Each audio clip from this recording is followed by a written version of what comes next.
and welcome to the next YouTube video on my channel. If you want to get better at chess, then this video is just right for you. Because in this video I'm going to talk about a very strong checkmate in 7 moves trap, which you can play with the black chess pieces, which starts with the BLACKBURNE SHILLING GAMBIT. So let's get started.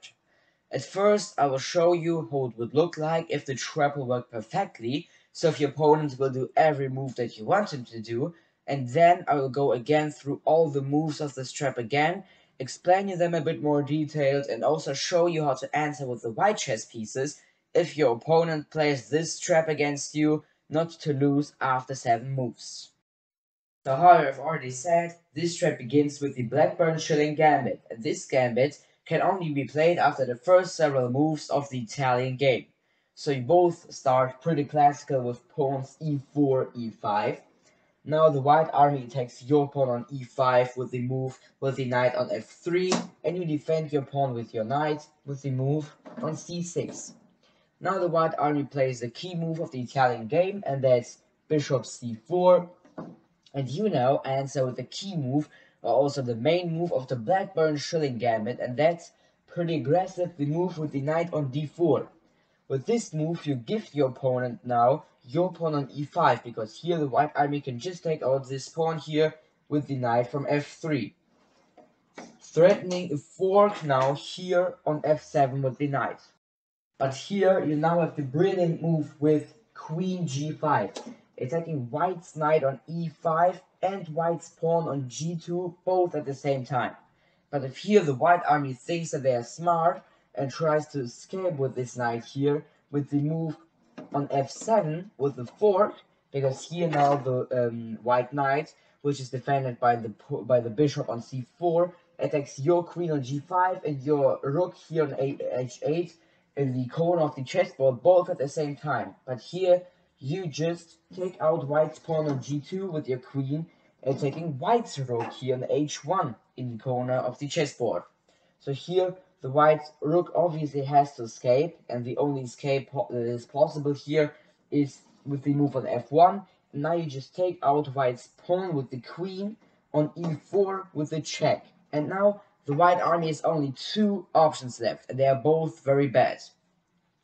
If the white army blocks this check now with queen e2, then you just take out white's queen with your knight, and this game is now obviously a win for you. But if the white army doesn't want to give away their queen, they will block this check with the move with their bishop back on e2. But now you have a brilliant checkmate in 1 move, and that's with the move with your knight from d4 on f3. That's checkmate. Now you have won after 7 moves with the BLACKBURNE SHILLING Gambit. But of course, this trap won't work in every single game like this with the checkmate after 7 moves. However, I've already said, I will go through every single move of this trap again and explain you every single move a bit more detailed. So you can basically always try to play this trap or this gambit against your opponent when your opponent plays the Italian game, so bishop c4 after pawns e4, e5, and knight f3, c6. So here, bishop c4, and you just continue with the key or the main move of the BLACKBURNE SHILLING Gambit with knight d4. Of course, you're gifting your opponent now your pawn here on e5, but actually it would be better for the white army to trade knights here, so it would be better to take out with the knight on f3 your knight on d4, and after the black pawn here on e5 has taken out your knight on d4, you just play pawn d3.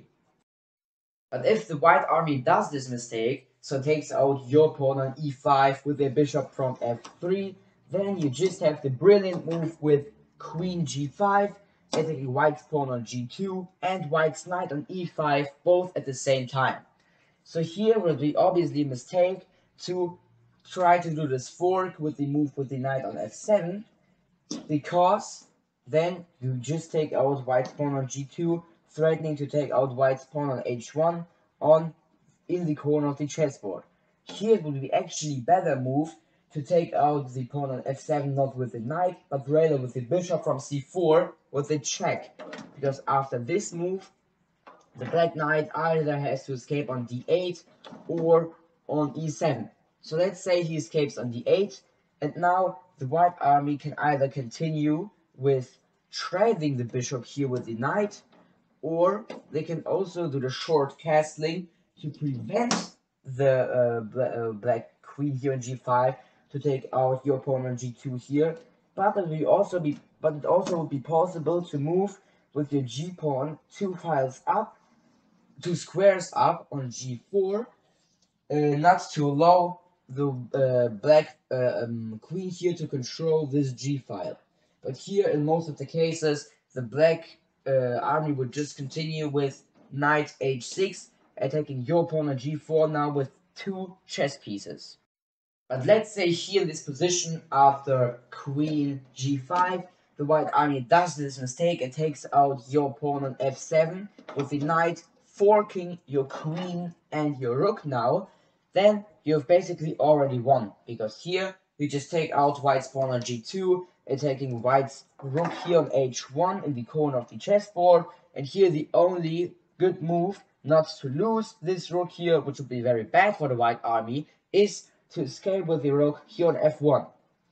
So now we just take out white's pawn here on e4 with the queen, how I've already said this, and now the white army has 2 options left.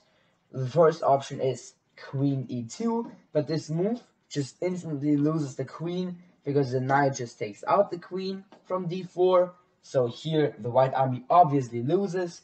And the second option instantly loses after a checkmate in one move, when here the bishop escapes on e2 to block this check here. You have just a very beautiful checkmate. Very beautiful checkmate with the move with your knight here on f3. Because here, this is a check, the white king can't move anywhere. The white army also cannot take out this knight here on f3, because the bishop can't take it out, because he's pinned by your queen here on e2. So this is a checkmate in 7 moves. And this was it then already with this video. I hope that you liked this video, and I also hope that you will once try out this trap again against one of your opponents in a real chess game. So if you like this video, feel free to leave a like there and subscribe to my YouTube channel. Till next time, bye!